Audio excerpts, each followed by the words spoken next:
welcome to a Patreon exclusive episode of Allegedly Astrology.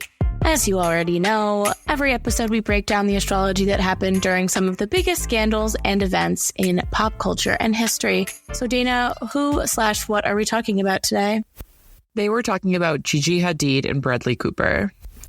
And some of you will remember that we answered a question about them in our Year Ahead episode. But now things have heated up a little bit with them. They're just pictured all the time. So we're going to take a little bit of a deeper dive. So the pair have been romantically linked since around October 2023. And in March 2024, they confirmed they were together.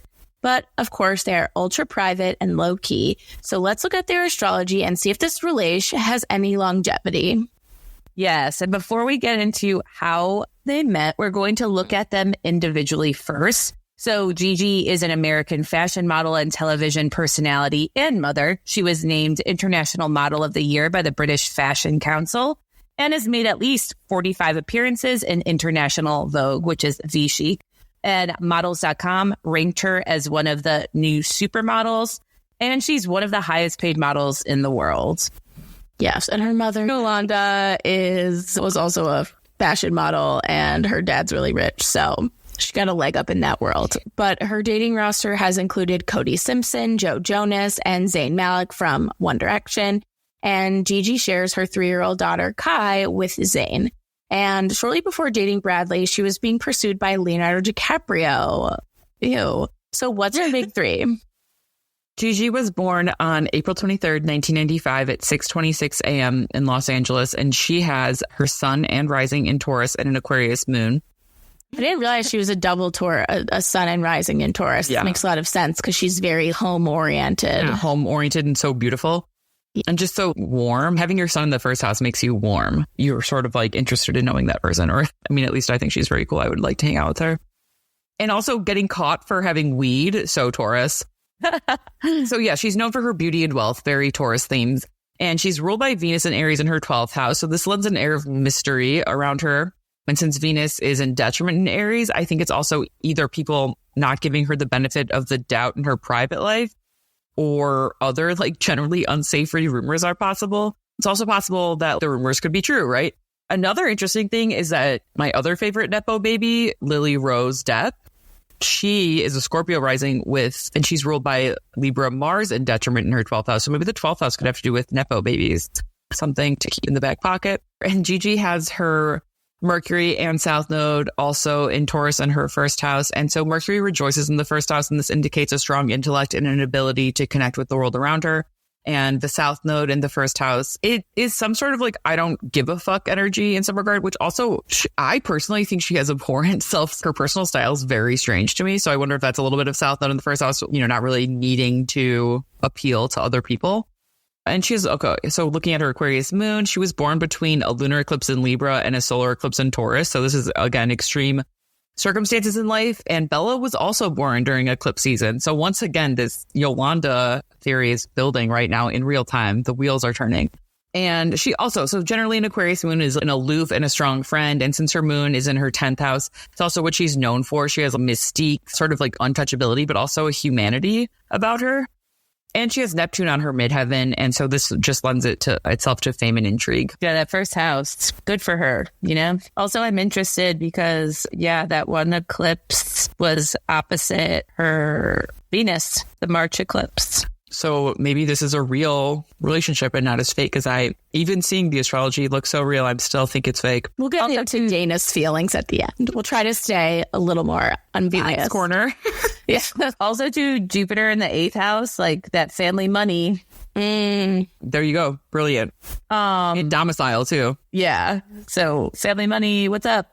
So then we have Bradley Cooper, who, if you did not know, he is an American actor and filmmaker. He's received a ton of accolades, such as a British Academy Film Award, 2 Grammy Awards. He was nominated for 12 Academy Awards, 6 Golden Globe Awards, and a Tony. That man likes to sing. Bradley has not EGOTed, right? No, or has he? He still has not won an Oscar? No, he's just constantly nominated and never gets it. Right? He's got to the point where he's putting on facial prosthetics that are that's no longer socially acceptable. He wants it so bad. He's trying to just... He's doing like new minstrel just to try and get... Yeah, when he gains 50 pounds, that's when you know it's his last ditch effort. He's going for the Christian Bale. Yeah. Honestly, why doesn't he just try for the Emmy first then? Stop wasting your time. What was HBO drama? I know, exactly. But yeah, Bradley was named by Time as one of the 100 most influential people in the world. He's one of the highest paid actors. He's been in tons of movies, comedies like The Hangover, rom-coms like Wedding Crashers. He would really kill playing Andrew Huberman in this. In my dream, he would do so good. That's his Emmy. That's his Emmy. All right. All the Hollywood producers that are listening to us, make sure that when you do the show about Andrew Huberman, it's Bradley Cooper that should play him. He would kill it. Genius, Dana. Thank you. But yeah, Silver Linings Playbook, The Avengers, A Star is Born. He's done musicals, he's done Marvel, and he's done Maestro. His, what he wanted to be his magnum opus, but alas, didn't pan out that way. Sorry, bro. And he has a 6-year-old daughter with supermodel Arena Shayk, and she was actually made a little cameo in Maestro, which was really cute. Oh, really? So what is his big three? Bradley was born on January 5th, 1975 at 5:09 a.m. in Philadelphia, Pennsylvania, and he has a Capricorn sun, a Libra moon, and a Sagittarius rising. So a Capricorn sun ruled by Saturn in detriment in Cancer in his natal 8th house. This is secrets or speculations of secrets. Also, he's hardworking and focused and known for his dedication to his craft, and also successful, especially after his Saturn return. Saturn placements gain success after the first Saturn return, usually. Or sometimes they can experience hardship at the first Saturn return if they've experienced early success. Then he has a Libra moon, so he needs harmony in relationships, and that's just what he needs to maintain his baseline homeostasis. Also, other people's opinions can really stick to him or change his feelings. And then he has a Sagittarius rising, so he's bright-eyed and bushy-tailed. He's eager. He wants to be a star, and he wants to be the first to do something. I want him to play. I cannot not think about anything except for him playing Andrew Huberman. But yeah, he definitely has a chart of someone who's very dedicated and will get successful later and has to really work for it. He has a detrimented Saturn and Cancer in his 8th house. So this is people not always affording him, things that are readily given to other people. It's tightly opposite his natal sun. So yeah, like never getting an Oscar. Yeah. The only time I thought Bradley Cooper was hot was when he played the teacher in The Hangover. Oh, I love that. Didn't give a fuck about anything. Was cool. Aviators. Yeah. And that good hair. But also too, here's another person that's we don't know what's happening to him, but he is getting rocked by these eclipses. It's his kind of return. Remember that giant hat he wore with Gigi? He wore this huge hat, and I was like, dude, what is going on with that hat? That's the picture you need to make this episode cover. Big Hat Bradley? The Big Hat Bradley. Okay, I'll have to look at it because I don't know which one you're really talking about. Comical. It's kind of like, remember Lenny Kravitz with the scarf? Oh, yes. This is Bradley Cooper's giant scarf moment. Ew. No. It's really bad. And he's really small, weirdly.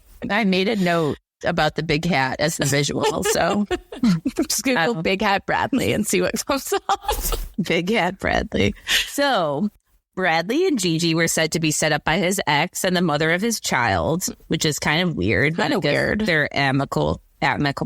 But despite that, they did roll in the same circle, so they are not strangers. The first time they were seen in public together was when they were photographed sharing a ride in an SUV after an outing at a restaurant. So what was going on, Dana, when they were first seen? I feel like being connected by your ex-wife is sort of that gives a little credence to the beard theory to me. The beard theory. Beard theory. We'll get to that. To hear the rest of this episode, including some of Dana's craziest predictions, subscribe to the Allegedly Astrology Patreon. For just $5 a month, you get 2 extra bonus episodes, monthly horoscopes, and more. See you there!